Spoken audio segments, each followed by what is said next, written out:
Welcome to the IPG Network. Today's topic is bankruptcy. Our guest is Executive Managing Director of IPG Real Estate, Keith Radhuber.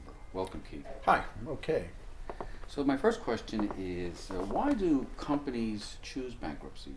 Why would they declare bankruptcy? Unfortunately, bankruptcy usually chooses the company. That the company starts out and everything is clear sailing, they do very well, and then some unexpected event or series of events presents them with challenges whereby they fall behind, where they cannot meet their obligations. Their amount owed to creditors starts to get larger and larger and exceed the amount of income that they're bringing in, and they need protection.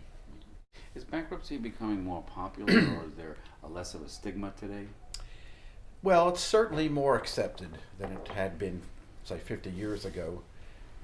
Let's take Donald Trump, for instance, running for president, has been bankrupt 3 times. There are different types of bankruptcy, different levels. There are different levels, different chapters, if you will. For our purposes, there's a Chapter 11 bankruptcy whereby the firm has the intention of reorganizing and probably coming out of it healthier than before, making adjustments, rearranging assets, and then carrying on. A Chapter 7 bankruptcy is a total liquidation, whereby the owners recognize that they really can't carry on for some very fundamental reason, and the firm will be dissolved.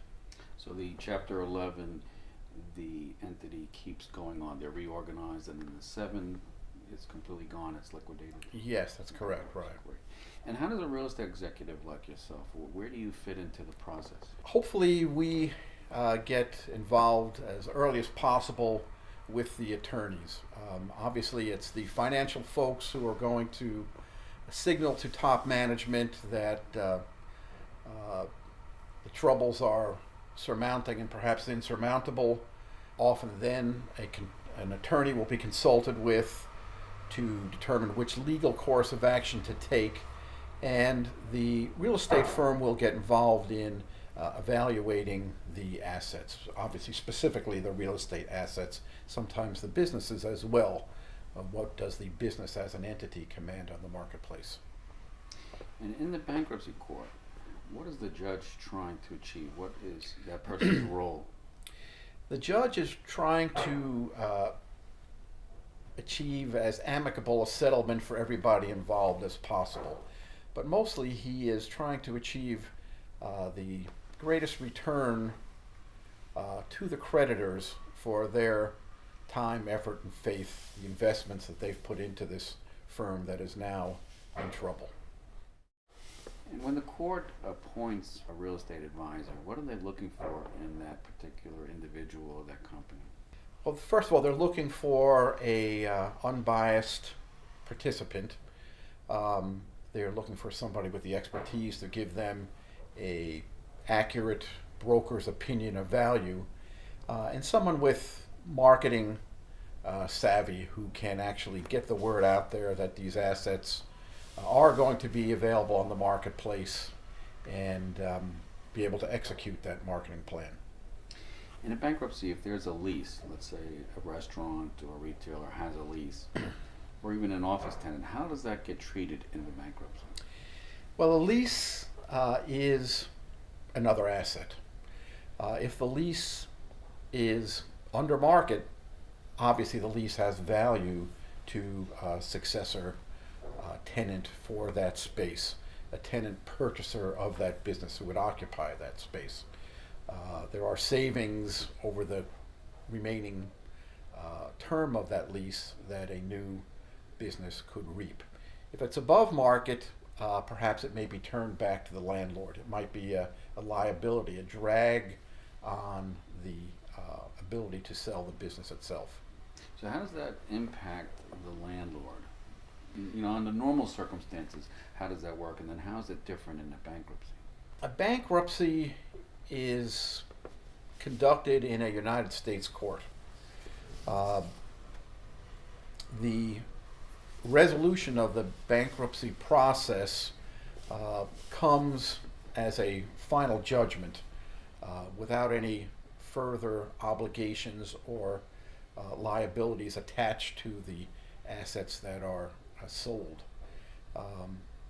A lease is a state instrument, and the landlord actually could go after a delinquent tenant if bankruptcy was not declared.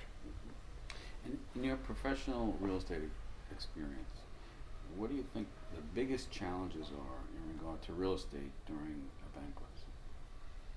The prospective buyer of a bankrupt asset must be a cash buyer.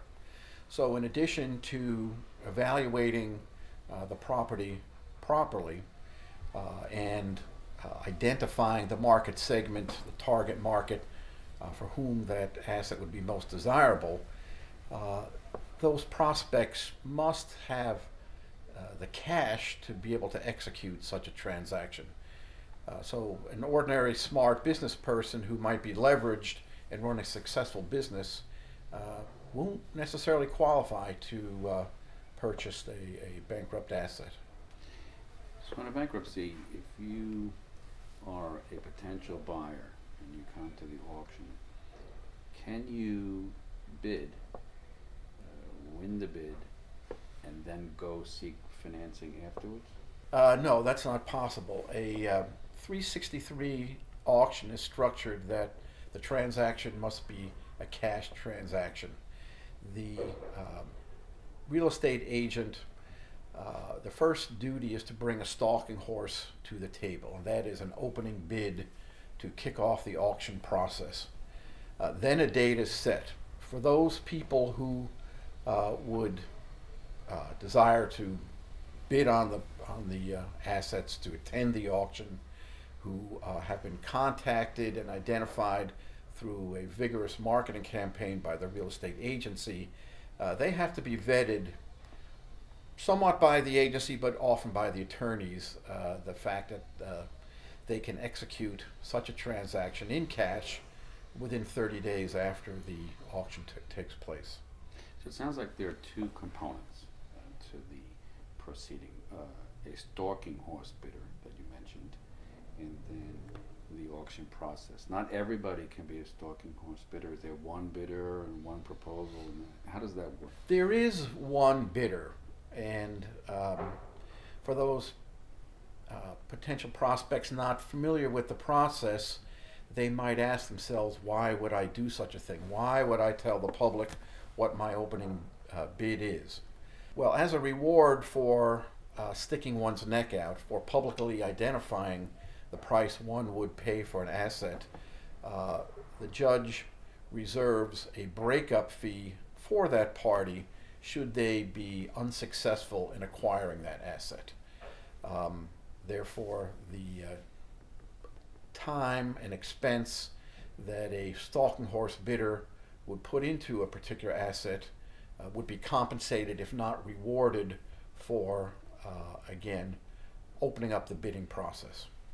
So there's the one initial bidder called a stalking horse bidder, and then that bid is accepted by the judge as the starting point. And then what happens procedurally?